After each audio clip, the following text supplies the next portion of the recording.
Here's how to use tracking in CapCut. Now, if you wanted to get into CapCut and track a specific object, maybe some text, I'm going to show you how to do that in your video.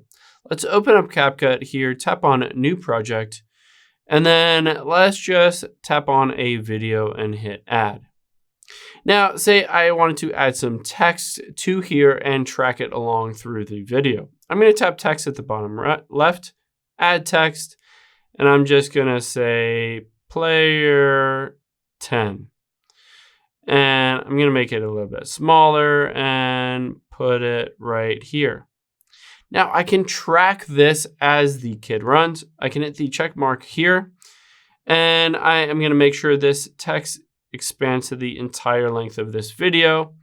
And now with that text basically selected, I can swipe all the way over here, the bottom, and go to tracking and tap on that.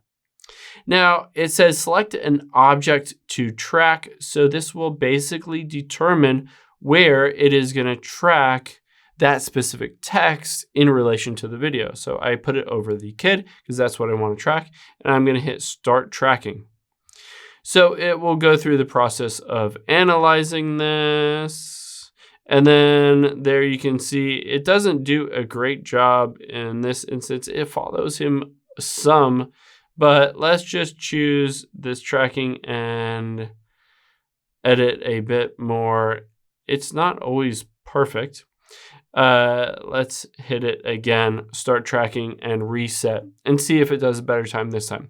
So again, depending on the complexity of what it is tracking in this specific video, there it goes. It did a much better job that time. And you can see that text tracks the kid as they run through the video. Again, you can do this for any other video, a graphic, animation, any of that stuff. Hope this helps. If you have any questions on that, leave them in the comments down below, and I'll catch you on the next one.